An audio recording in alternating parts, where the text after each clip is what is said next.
demande d'accueillir notre expert du jour. Bonjour Guillaume Labbé, vous êtes Bonjour. président de l'agence de communication Comstrat, vous êtes enseignant à Sciences Po. Et ensemble, on va décoder, décrypter, parce que Volodymyr Zelensky, on le voit, est un maître de guerre, mais c'est aussi un maître de la communication. On va la décrypter ensemble, cette communication. Et je vous propose tout simplement, Guillaume Labbé, de commenter ensemble les différentes interventions de Volodymyr Zelensky, qui s'est exprimé mercredi. Il était à l'Assemblée nationale, on va le voir les images, mais avant, il était devant le Congrès américain, il était au Royaume-Uni et il était en Allemagne. Et alors à chaque fois, il a évidemment sorti des mots-clés et des références qui parlent à chacun de ses peuples. Absolument, c'est quelqu'un qui tape juste, c'est quelqu'un qui prépare ses interventions, qui est très bon sur le fond et sur la forme. La semaine dernière, il était au Parlement européen où il a réussi aussi à emporter les convictions. Donc c'est objectivement, en effet, un maître de communication autant qu'un maître de guerre. Et après, il faut s'interroger... À Paris, il a parlé de Verdun, en Allemagne... Et de Belmondo. Voilà, en Allemagne, il a parlé du mur de Berlin, en Grande-Bretagne de Churchill et aux États-Unis de Pearl Harbor. Absolument. Et ça parle à chacun des peuples. Il a compris, on a vu d'ailleurs l'impact sur l'outre-mer française, c'est une guerre qui touche tout le monde et qui touche tout le monde notamment parce qu'elle est sur les réseaux sociaux.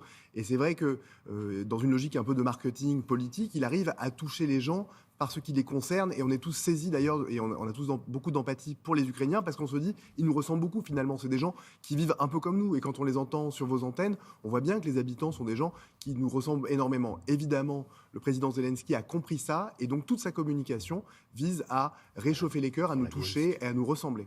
Alors ce président ukrainien est très présent sur les réseaux sociaux. Quelle image, selon vous, cherche-t-il à renvoyer ? On voit très bien sur ces images, il est en t-shirt. Un président de la République, habituellement, il est en costume avec une cravate, enfin la plupart du temps.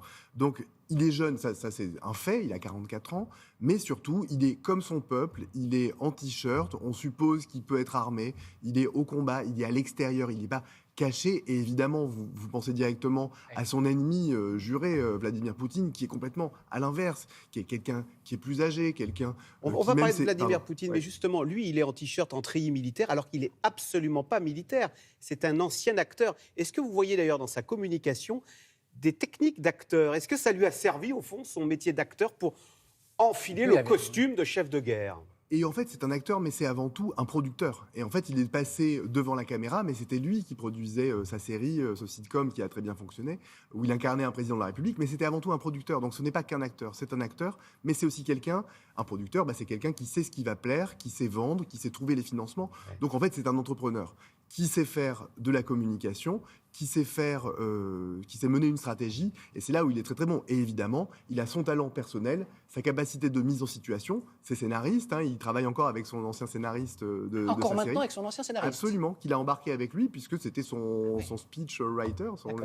Et donc il a gardé son équipe parce qu'il sait que finalement la politique, c'est un peu comme de la fiction. Il faut des histoires, il faut des héros, il faut des images et il faut des storytelling quand même. Storytelling et la capacité de faire d'aller sur Instagram. Enfin voilà. Et donc c'est pour ça que la guerre a complètement changé de nature et qu'en fait il mène complètement une guerre avec un téléphone autant qu'avec des décisions stratégiques militaires. Alors Guillaume Labbé, vous veniez de l'évoquer. En face du président Zelensky, il y a Poutine.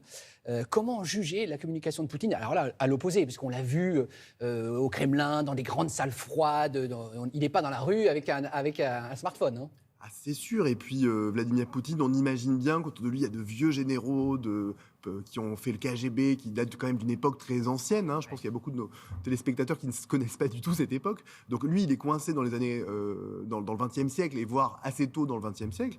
Et Volodymyr Zelensky, lui, est en 2022, dans le monde dans lequel nous sommes, avec les utilisations, les codes de la communication. Là, il était dans le stade, avec ses partisans.